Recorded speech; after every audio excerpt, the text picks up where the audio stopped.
Hello friends, welcome to first lecture Introduction to Grammar. This is our first lecture. ये हमारा पहला lecture है. इस पूरे कोर्स के दौरान आप बहुत कुछ पाओगे. जैसे मैंने आपको बताया कि कैसे सेंटेंसेस बनाना है, अलग अलग सिचुएशन में कैसे बात करना है, ये सब कुछ आपको आ जाएगा. इस कोर्स में हम शुरू में हिंदी का इस्तेमाल ज़्यादा करेंगे और जैसे जैसे आगे बढ़ते जाएंगे इंग्लिश हम बढ़ाते जाएंगे. होता यूँ है, कई लोग समझ सकते हैं, कई लोग नहीं समझ सकते, तो सबको बराबर ये समझे इसके लिए शुरू में हिंदी का प्रयोग ज़्यादा होगा. Definitely will use English also, but that is depends upon your development. So slowly, gradually will increase using English in this course. तो यहाँ पे अभी आपको सब कुछ एक्सप्लेनेशन जो भी मिलने वाला है हिंदी में मिलेगा, तो आपको चिंता करने की ज़रूरत नहीं है. और इंग्लिश में आसानी से कैसे सीखा जाता है उसकी बहुत सारी ट्रिक्स, टेक्निक्स, आइडियाज़ यह कोर्स में पूरे 120 लेक्चर से, तो सोचिए कितना सारा आपको मिलेगा. और आप जानते हो ये रिसर्च इंस्टीट्यूट है, तो बहुत सारे एक्सपेरिमेंट किए होंगे, तो अलग अलग आइडियाज़, अलग अलग चीज़ें डेवलप की होगी, वो सब कुछ आपको मिलेगा. और उसी वजह से आपको एक बढ़िया, जिसे कमांड कहते हैं इंग्लिश पे, वो इस कोर्स के दौरान मिलेगी. Grammar is the way we arrange words to make proper sentences. चलिए इसे हिंदी में भी समझते हैं. शब्दों को बराबर क्रम से जगह पर रखकर वाक्य बनाना मतलब व्याकरण. देखिए अभी शुरू में हम व्याकरण समझेंगे, ग्रामर समझेंगे, और फिर धीरे धीरे अलग अलग सिचुएशन में कैसे सेंटेंस बनाता है वो सीखेंगे. और फिर कन्वर्सेशंस, एक दूसरे से कैसे बात करने, उसकी भी प्रैक्टिस हम स्टेप बाय स्टेप कर लेंगे. अब इंग्लिश के ग्रामर का एक इम्पॉर्टेंट पार्ट है स्ट्रक्चर, राइट. लेकिन हम हिंदी के वाक्य की रचना पहले समझेंगे और उस पर से हमें इंग्लिश की वाक्य रचना में फ़र्क क्या है. देखिए हर एक लैंग्वेज जो होती है उसका अपना एक अलग ढंग होता है, उसका अपना एक स्ट्रक्चर होता है, राइट. तो चलिए हिंदी के वाक्य की रचना. सबसे पहले हिंदी में जो पहला शब्द आता है वो करता है, सब्जेक्ट, करने वाला. दूसरा आता है तुरंत कर्म आ जाता है, राइट. और आखिरी में आता है क्रियापद. ये है हमारे हिंदी भाषा के वाक्य की रचना. कर्ता दैट इज सब्जेक्ट, कर्म दैट इज ऑब्जेक्ट, क्रियापद दैट इज वर्ब. तो पहले कर्ता आएगा, फिर कर्म आएगा, फिर क्रियापद आएगा. ये हम एग्जाम्पल से भी समझेंगे. देखिए अब एक बात मैं ज़रा आपको पहले ही बता दूं, कोई भी चीज़ सीखते समय, राइट, उसे ना हम बहुत ऐसा स्ट्रेस लेके नहीं सीखना है, बड़ा आनंद से सीखना है. अभी ये जो पूरा कोर्स है ना वो बड़ा आनंद से करना है. हम क्या होता है कुछ भी आता है तो तुरंत उसको याद करना, रट्टा मारना, वो छोड़ दो, उसकी चिंता मत करो. वो आप, मैं इतनी बार रिपीट करने वाला हूँ पूरे कोर्स के दौरान हर एक चीज़ कि आपको अपने आप वो आपके दिल में बैठ जाएगा और फिर वो अंदर से अपने आप निकलेगा भी. तो ये जो सिस्टम है ना वो हिसाब से तैयार है. तो आपको है ना कोई भी चीज़ का एकदम बहुत टेंशन लेके या फिर हाँ चलो अभी मुझे उसको रट्टा मारना है, याद कर लेना है, ऐसा नहीं. सहज समझो, समझना ज़रूरी है. तो सिर्फ समझने की कोशिश कीजिए तो बाकी अपने आप हो जाएगा. तो देखिए अभी वापस समझने के मूड में आ जाते हैं. चलो पहला कर्ता है, फिर कर्म है, क्रियापद है, राइट. कोई भी पूरे कोर्स के दौरान कुछ याद नहीं रहा ना तो चिंता मत करना, बहुत रिपीट होने वाला है. कोई होता है कि एक ही बार में पढ़ने में हो जाता है, किसी का 10, लेकिन भाई 10 में हो या 1 में हो गया, वो बात इंपॉर्टेंट है.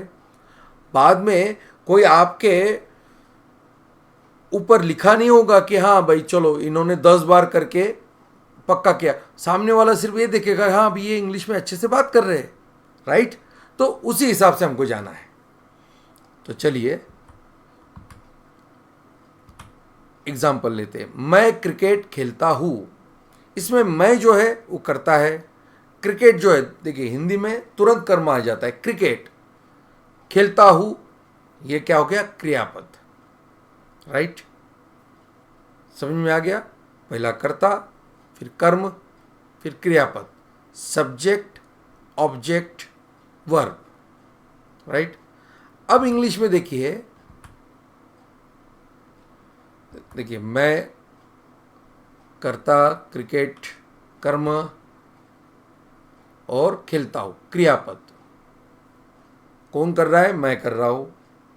किसके साथ क्रिया हो रही, क्रिकेट के साथ। और क्या क्रिया हो रही है कि मैं खेल रहा हूँ, राइट। तो मैं क्रिकेट खेलता हूँ। इसमें समझना बस इतना ही है कि भाई पहला कर्ता आता है, फिर कर्म आता है, फिर आखिरी में क्रियापद आता है, सब्जेक्ट ऑब्जेक्ट। और तो चलिए अभी इंग्लिश का स्ट्रक्चर, हम इंग्लिश का स्ट्रक्चर अभी समझने की कोशिश करेंगे। हमें हिंदी का तो समझ में आ गया, अब इंग्लिश में देखिए सब्जेक्ट, जैसे हिंदी में था पहले क्या था, करता था, तो इंग्लिश में भी पहला करता ही आएगा, राइट। लेकिन ऑब्जेक्ट जो है वो आखिरी में आएगा, यस, थोड़ा उसका जगह बदल जाती है।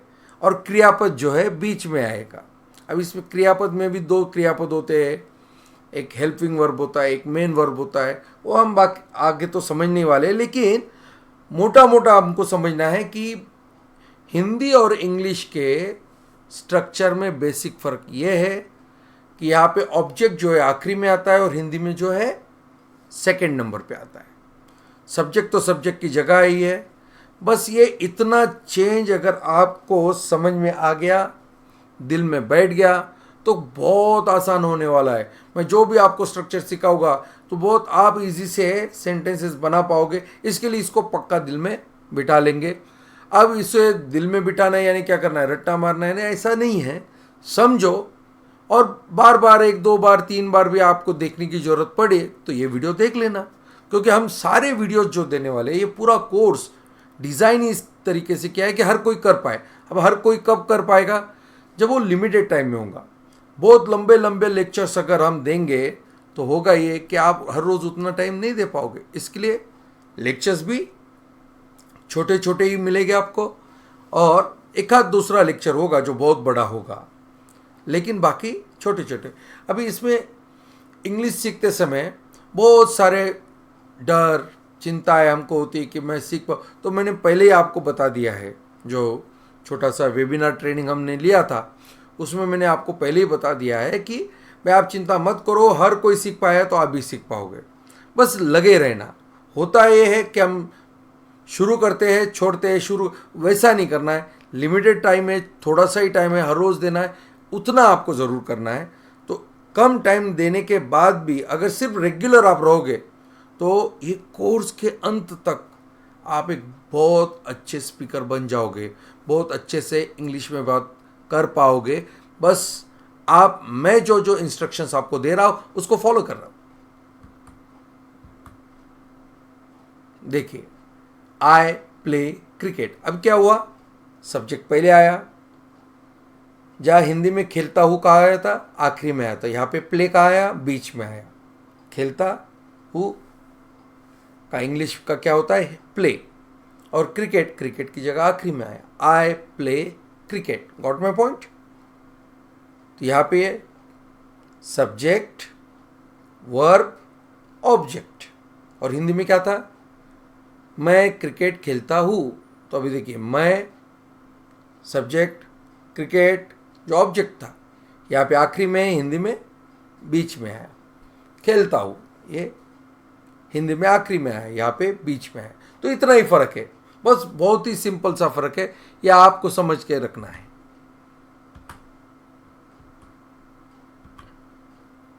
राइट। कर्ता, क्रिया, कर्म, subject verb object, right. Subject कौन होता है? जो वो करने वाला है। ऑब्जेक्ट क्या होता है? जिसके ऊपर क्रिया होती है, और जो क्रिया है वो वर्ब है। सिंपल, बड़ा सिंपल सा है, राइट?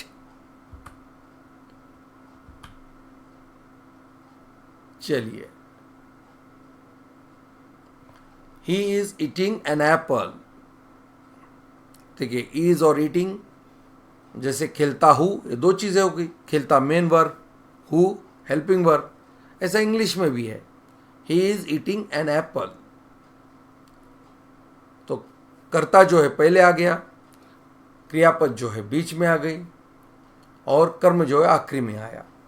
देखिए, अभी ये इतनी बार रिपीट होने वाला है, इतना अलग अलग तरीके से आप समझने वाले हो कि आपको ये दिल में बैठ जाएगा। चिंता मत करो, कोई सेंटेंस याद रखने की कोशिश मत करो, कुछ नहीं, बस समझो। समझना क्या है मोटा मोटा?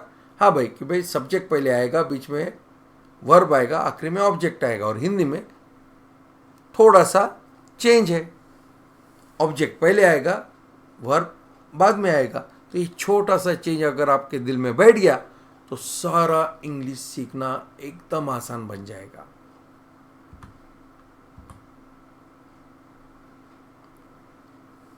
We had seen the movie. देखिए, अभी यहां पे सब्जेक्ट कौन है? वी, हम सब कर रहे हैं। क्या कर रहे हैं? कौन सी क्रिया कर रहे हैं? देखने की। और क्या देखने की? किसके ऊपर वो क्रिया हो रही है? मूवी के ऊपर, कि हम सब मूवी देख रहे हैं, राइट? तो देखो, पहले सब्जेक्ट आया, बीच में वर्ब आया। अब ये कौन सा वर्ब इस्तेमाल करना चाहिए, अभी कौन सा, ये सब डिटेल में मैं समझाने वाला हूँ। हर एक चीज़, छोटी सी छोटी चीज़ आपको डिटेल में आगे आने वाला है। आज तो हमको बस मोटा मोटा समझना है।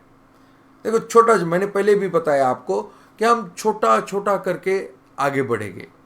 आज का ये सब का कि मैं हेड कब इस्तेमाल करूँ, वॉच कब, ये आपको आज समझना ही नहीं है, वो इतना ज़रूरी नहीं है, राइट? क्योंकि आगे तो हम समझाने वाले।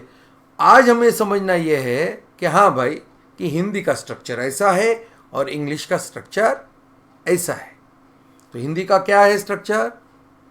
सब्जेक्ट, ऑब्जेक्ट, वर्ब, कर्ता, कर्म, क्रियापद। और इंग्लिश का क्या है? कर्ता, क्रियापद और कर्म, सब्जेक्ट, वर्ब, ऑब्जेक्ट। इतना तो समझ में आ गया होगा कि नहीं? बस इतना ही तो सिखाना है आज के लेक्चर में। देखिए, छोटी छोटी बात है लेकिन बहुत इंटरेस्टिंग है।